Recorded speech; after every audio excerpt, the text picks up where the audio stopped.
नमस्कार, बहुत स्वागत है आपका। मैं हूं आपके साथ सुमित शर्मा। आज हम बात करेंगे सुरक्षा पर सियासत की। जी हां, छत्तीसगढ़ में इस साल होने वाले विधानसभा चुनाव में नक्सलवाद सबसे बड़ा मुद्दा होने वाला है, जिसकी झलक भी अब मिलने लगी है।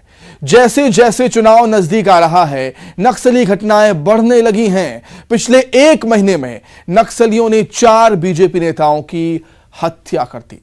प्रदेश में बढ़ रही नक्सली घटनाओं की गूंज आज संसद में भी सुनने को मिली है। बात आज इसी पर, लेकिन उससे पहले रिपोर्ट देखें आप।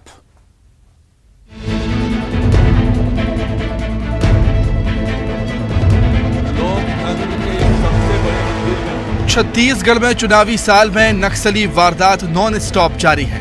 हाल ही में नक्सलियों ने पिछले एक महीने में 4 बीजेपी नेताओं को निशाना बनाया। बीजापुर में मंडल अध्यक्ष, नारायणपुर में जिला उपाध्यक्ष और बीजेपी समर्थित पूर्व सरपंच की बारसूर क्षेत्र में हत्या कर दी गई, जिससे बीजेपी नेता तिलमिला गए हैं। बीजेपी प्रदेश अध्यक्ष अरुण साव ने इस मुद्दे को लोकसभा में उठाया और कांग्रेस पर जमकर निशाना साधा और कहा, बीजेपी नेताओं की टारगेट किलिंग हो रही है। भारत सरकार राज्य सरकार को लोगों की सुरक्षा के लिए निर्देशित करे, निष्पक्ष जांच की मांग की है।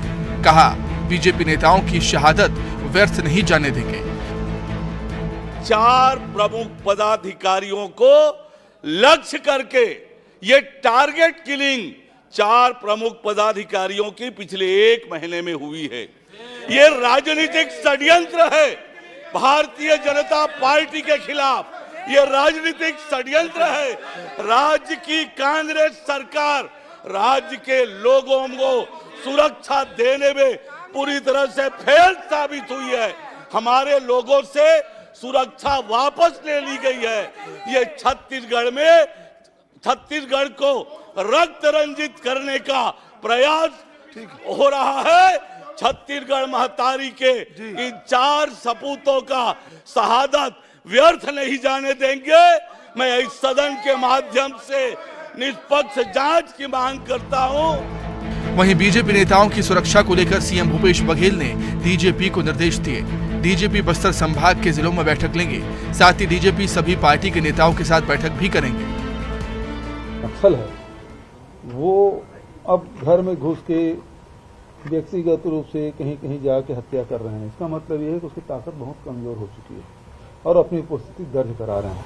और मैंने अभी डीजी को निर्देश किया कि जितने भी सभी दलों की बैठक तत्काल सभी एसपी ले ले जो नक्सल प्रभावित जो जिले हैं, और सभी राजनीतिक दलों की बैठक करके जो ऐसे समय में सुरक्षा को ध्यान रखना है। कहीं जा रहे हैं तो बता के जाएं।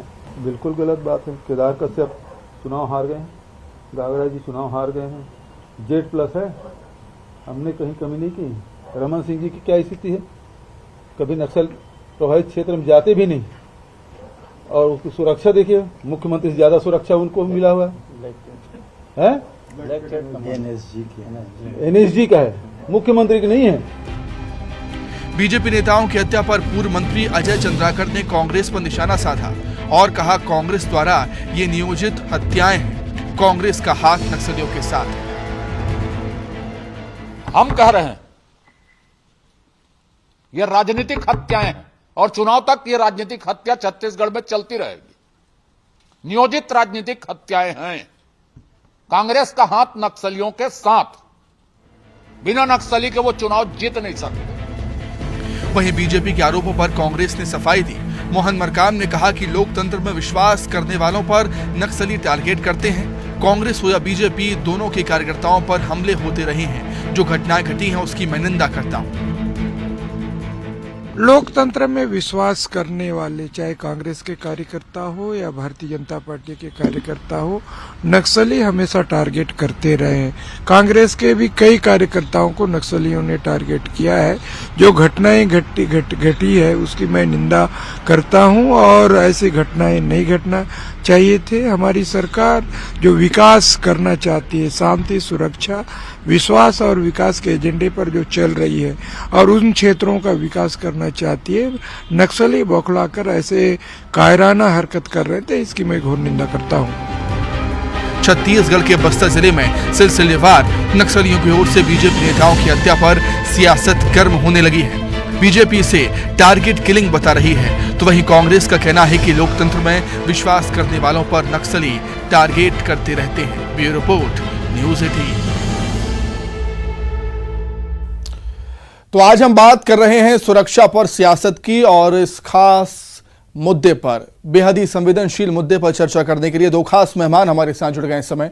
श्री चंद्र सुंदरानी जी हैं, पूर्व बीजेपी विधायक हैं। सुंदरानी जी, बहुत स्वागत है आपका। और कांग्रेस नेता नितिन भंसाली जी हमारे साथ जुड़े हुए हैं। नितिन जी, आपका भी बहुत स्वागत करता हूं मैं न्यूज़ 18 मध्य प्रदेश छत्तीसगढ़ में। मैं दोनों को एक बात कहना चाहूंगा सर, कि नक्सलवाद पर, नक्सली घटनाओं पर कई बार बहस हो चुकी है, और आज हम नक्सली घटनाओं पर बहस करने के लिए यहां पर मौजूद हैं। और आज मुझे शंकराचार्य का वो बयान सामने आता है जो पिछले कुछ दिनों में ही उन्होंने दिया था। वो कह रहे थे कि सत्ता पक्ष विपक्ष दोनों ही अगर नक्सलियों से हाथ खींच लेते हैं तो छत्तीसगढ़ से नक्सलवाद खत्म हो जाएगा। इस बयान पर मैं पहले दोनों की राय चाहूंगा, उसके बाद अपन डिबेट शुरू करेंगे। नितिन जी। ठीक कहा शंकराचार्य जी ने, और हमने उनके कहने से पहले ही ऐसा काम किया है। छत्तीसगढ़ में जो 3 ब्लॉक तक 2003 में नक्सलवाद से था, वो भारतीय जनता पार्टी के 15 वर्षों के शासनकाल में 14 जिलों तक आ गया। ये उपलब्धि रही भाजपा की। आज देखिए नक्सली वारदातों में कमी हुई है। मैं आपको बता दूं सुमित जी, 700 से ज्यादा गांवों को बस्तर में नक्सल मुक्त किया गया है। नक्सली वहां से खदेड़े जा चुके हैं। नितिन जी आप कह रहे हैं कमी आई है, लेकिन एक महीने में 4 बीजेपी नेताओं की हत्या हो जाना, इसे आप कमी कहेंगे क्या नितिन जी? ये एक बौखलाहट है सुमित जी। नक्सली खदेड़े जा चुके, 600 से ज्यादा गांव खाली हुए। ये कायराना हरकत है, बिल्कुल कायराना हरकत है। मैं इसकी निंदा करता हूं, पार्टी भी इसकी निंदा कर रही है। पर ये नक्सली बौखलाहट में इस तरीके की जो वारदातें कर रहे हैं, ये बिल्कुल निंदनीय है। सरकार गंभीर है। प्रदेश के मुख्यमंत्री ने स्वयं आज डीजीपी को ये निर्देश दिए कि सारे दलों की, कहीं इसमें कोई ऐसा नहीं है कि वो इस दल का है या वो उस दल का है। सारे दलों के नेताओं की बुलाकर बैठक की जाए और सुरक्षा की पुनः समीक्षा की जाए। जो वहां पर नेता है बस्तर के, महेश गागड़ा, केदार कश्यप और अन्य जो है, उनको तो बेहतरीन और भरपूर सुरक्षा वहां पर दी गई है। प्रदेश के पूर्व मुख्यमंत्री डॉक्टर रमन सिंह को वर्तमान मुख्यमंत्री भूपेश बघेल जी से ज्यादा सुरक्षा दी गई है। जेट प्लस सुरक्षा के दायरे में चलते, जबकि वो बस्तर जाते भी नहीं है। तो सरकार संवेदनशील है। नक्सली मामलों में बिल्कुल कमी आई है, और बीजेपी को तो इसमें राजनीति करने का, बुनने का अधिकार ही नहीं है। जीरम के नरसंहार के खून के छींटे इनके कपड़ों के, सफेद कपड़ों के दाग के रूप में लगे हुए। इन्हें तो इस बात को बोलने से पहले भी सोचना चाहिए। ठीक है सुंदरानी जी, क्या कुछ कहेंगे आप नितिन जी की बातों पर कि सियासत करनी होती है बीजेपी को इस मसलों पर, ऐसे मसलों पर, इसलिए वो सियासत करते हैं? हमारे 4 कार्यकर्ता शहीद हो जाए, घरों पे मार दिए जाएं, और हम सियासत कर रहे हैं। सियासत तो ये करते रहे हैं। झीरम घाटी की घटना बड़ी दुर्भाग्यजनक घटना थी। निश्चित रूप से हमारे प्रथम पंक्ति के नेता शहीद हुए थे प्रदेश के।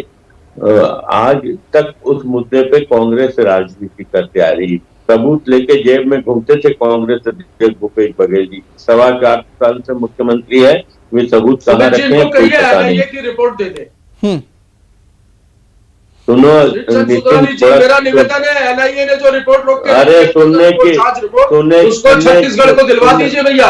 जो एसआईटी का गठन हुआ है उसकी जांच सुनने की आदत धर्मलाल कौशिक जाके स्टे ले आते हैं हाईकोर्ट से। अरे सुनने की आदत डाल देते, सुनने की आदत डालो।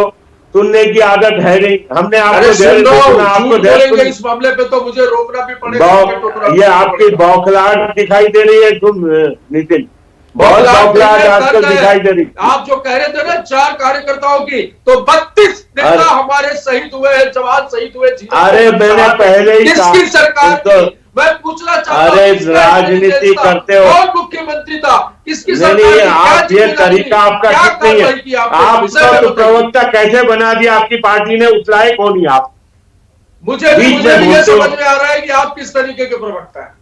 आप तो, अरे मैं तो 20 साल से हूँ। सच बोलने आप तो 4 पार्टियां बदल, 3 पार्टियां, झूठ का पुलिंदा आप पढ़ने आए यहाँ पर, मैं बिल्कुल रोकूंगा अभी सुधरानी। अरे यार ठीक है सुनवाई जी, नितिन जी मैं चाहूंगा व्यक्तिगत टिप्पणी ना कीजिए, मुद्दे पे आइए। और एक दूसरे पर बीजेपी कांग्रेस आरोप लगाते हैं, इसीलिए मैंने शंकराचार्य जी के बयान से इस डिबेट की शुरुआत की है, जो वो कहते हैं कि सत्ता पक्ष विपक्ष दोनों ही अगर नक्सलियों से हाथ खींच लेते हैं तो नक्सलवाद का खात्मा हो जाएगा। इसलिए मैं यहां पर उन्होंने शंकराचार्य की बात को मैंने आगे रख के बोला है। और प्लीज आपसे चाहूंगा, अनुरोध है आप दोनों से कि प्लीज आप व्यक्तिगत टिप्पणी यहां पर ना कीजिए, मुद्दे पर बात कीजिए। सुन रहे हैं जी, प्लीज व्यक्तिगत टिप्पणी जी ठीक है सर बिल्कुल बिल्कुल। नहीं सुमित जी, पहले तो इनको तमीज सिखाइए, आपके चैनल का अनुशासन बनाइए। मैं व्यक्तिगत जा रहे हैं, इनको तमीज सीखना पड़ेगा, बिल्कुल तमीज सीखना पड़ेगा।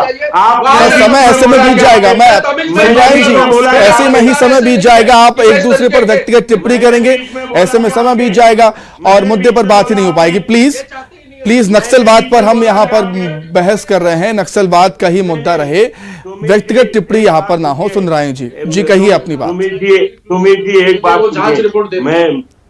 मैंने बीच में नहीं बोला, इनको ठीक है वो नहीं बोलेंगे, बीच में नहीं बोलेंगे, ठीक है। तमीज अगर इस आदमी में है तो बीच में ना बोले, तमीज नहीं है तो बोलते रहे। इस आदमी में तमीज है, ये डिबेट जो है स्तरहीन है, मैं आपकी डिबेट का बाइकआउट करता हूँ। मैं इस व्यक्ति के साथ के साथ मैं प्लीज डिबेट, ये किस तरीके के शब्दों का बार बार इनको कह रहे कि आप व्यक्तिगत टिप्पणी मत, शब्दों की मर्यादा रखिए। सुन रहे हैं जी प्लीज, जिससे नहीं मैं तो मर्यादा रखता हूँ, मेरे जितनी मर्यादा आप पता कर लीजिए सारे चैनल वालों से। ना इन्होंने कुछ ऐसे अपशब्द कहे हैं सुनाए जी, नितिन जी ने कहे हैं, ना आपने कहे हैं, लेकिन प्लीज आप थोड़ा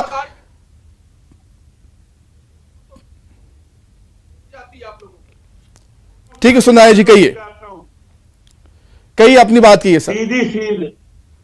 सीधी सीधी बात है साहब, ये जिस प्रकार से झीरम घाटी के मुद्दे को राजनीतिक मुद्दा बनाकर, हम तो कह रहे हैं बड़े दुर्भाग्य की बात है छत्तीसगढ़ के लिए वो घटना, लेकिन लगातार भारतीय जनता पार्टी के कार्यकर्ताओं की हत्या हो रही है। कहीं ना कहीं कांग्रेस की पार्टी आज नक्सलवाद की जितनी भी बात कर ले कि उसको सफाया करने में कामयाब हुई है, लेकिन कांग्रेस पार्टी के नेताओं का नक्सलियों के प्रति जो नरम रुख रहा है, आज उसी के कारण भोले भाले आदिवासी और भारतीय जनता पार्टी के कार्यकर्ताओं को निशाना बनाया जा रहा है, टारगेट किया जा रहा है। बिल्कुल मैं आपको बता रहा हूं कि छत्तीसगढ़ में आज जो नक्सलवाद की स्थिति है, गरीब आदिवासी भोले आदिवासियों को का शिकार है। आदरणीय शंकराचार्य जी परम पूजनीय संत है, मैं उनके बारे में कुछ नहीं कहूंगा, लेकिन इतना जरूर कहूंगा कि भारतीय जनता पार्टी का नक्सलवाद को कभी सहारा नहीं रहा। डॉक्टर रमन सिंह जी की सरकार में गोली का जवाब गोली से दिया गया, लगातार उनको गोली से जवाब दिया गया और पूरे छत्तीसगढ़ में नक्सलवाद समाप्ति की ओर था। 2022 तक डॉक्टर रमन सिंह जी ने नक्सलवाद को समाप्त करने की बात की थी, लेकिन जी मैं लौटता हूं नितिन जी, सरगुजा पूरी तरह से नक्सलवाद सफाया कर दिया और छत्तीसगढ़ बस्तर में भी नक्सलवाद के सफाई की ओर भारतीय जनता पार्टी बढ़ रही थी। दुर्भाग्य से हमारी सरकार नहीं बनी, दुर्भाग्य से झूठे आश्वासन, झूठे नारे, झूठा घोषणा पत्र के आधार पर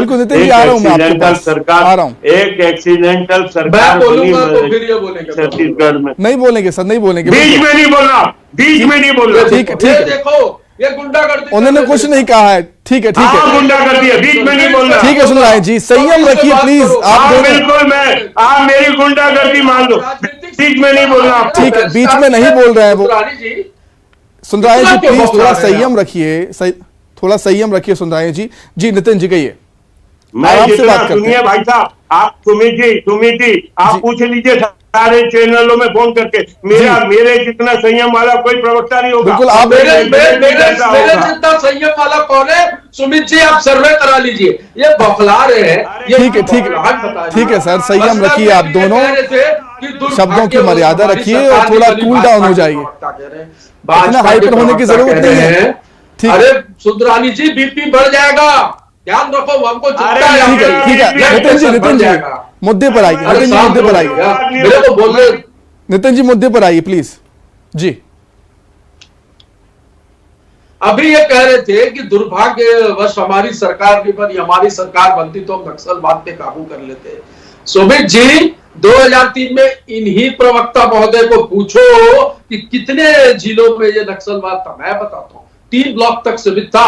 ये इनके 15 वर्ष के शासन काल में 14 जिलों तक आ गया। ये तो अच्छा हुआ, जनता जनार्दन है, जनता ने कांग्रेस को आशीर्वाद दिया तो इस पर रोक लगी और जो है 700 से ज्यादा गांव नक्सल मुक्त वहां पर हुए और नक्सलवाद के खात्मे की ओर बढ़ रहे हैं। और भारतीय जनता पार्टी की कहीं वापस एक्सीडेंटल सरकार बन जाती तो ये 14 जिले जो थे ना, ये 28 जिलों तक पहुंच जाता। मैं बता दूं, इनके पूर्व मुख्यमंत्री डॉक्टर रमन सिंह का जिला तक नक्सलवादी वहां तक भी पहुंच चुके थे और नक्सलवादी जिला घोषित हो चुका था। तो किस तरीके से नक्सलवादियों का भरण पोषण इन लोगों ने किया है, किस तरीके से झीरम की जांच को रुकवाने में इन्होंने अपने हाथ पैर मारे, किस तरीके से एनआईए की जो रिपोर्ट है जिसको बार बार राज्य सरकार मांग रही है उसको नहीं दिलवा रहे हैं। तो इनके तो जो हाथ है वो खून से सने हुए हैं झीरम के, उसमें ये कहते हैं हमारे। ठीक है नितिन जी, माना आपकी सरकार बहुत कुछ कर रही है नक्सलवाद को खत्म करने के लिए। सीएम भूपेश बघेल ने डीजीपी से यहां पर बातचीत भी की है इस मसले को लेकर, लेकिन बीजेपी का यह भी आरोप है कि जब चुनावी साल आता है तो नक्सली घटनाएं बढ़ती हैं और बीजेपी नेता यह भी आरोप लगा रहे हैं कि नक्सलियों के दम पर ही चुनाव जीतते हैं आप। नितिन जी, इसका मतलब 15 साल इन्होंने नक्सलियों के दम पर चुनाव जीता। हाँ, उसका जवाब देंगे। बिल्कुल सही बात है, ये तो खुद अब तो मुझसे एक्सेप्ट कर रहे हैं कि नक्सलियों के दम पर 15 साल में अगर हमने तो नहीं किया। आप मुझे बोलने देंगे क्या? मैं लौटूंगा सुंदरानी जी, मैं आपके पास लौटूंगा। सुंदरानी जी, मैं आपके पास लौटता हूं, लौटूंगा, मैं आपको भी मौका दूंगा। आपकी पार्टी के पास है। ठीक है सुंदरानी जी, प्लीज कहिए क्या कुछ कहना चाहेंगे आप। देखिए 15 साल हमने बस्तर में चुनाव सिर्फ एक ही बार 2003 में जीता था। उसके बाद कांग्रेस और भारतीय जनता पार्टी की लगभग बराबर की स्थिति रही है।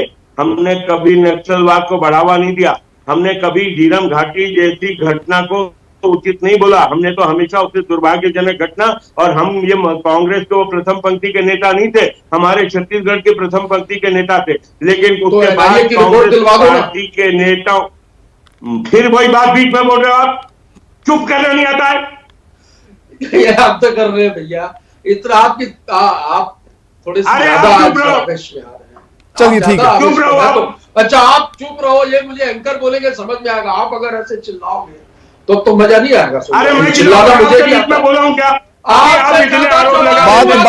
बात नक्सलवाद की होती है, आप अंदाजा लगा सकते हैं, दर्शक अंदाजा लगा सकते हैं कि कितनी हाइपर यहां पर डिबेट हो जाती है, क्योंकि मुद्दा इतना संवेदनशील होता है। और कहीं ना कहीं शंकराचार्य जी ने एक बहुत ही संवेदनशील बयान उनका आता है सामने से कि अगर सत्ता पक्ष विपक्ष नक्सलियों से अपने हाथ खींच लेते हैं तो छत्तीसगढ़ में नक्सलवाद खत्म हो जाएगा। सुंदरानी जी आपका बहुत धन्यवाद, नितिन जी आपका भी बहुत शुक्रिया जुड़ने के लिए, चर्चा में शामिल होने के लिए। तो 5 की आंच में इतना ही, नमस्कार।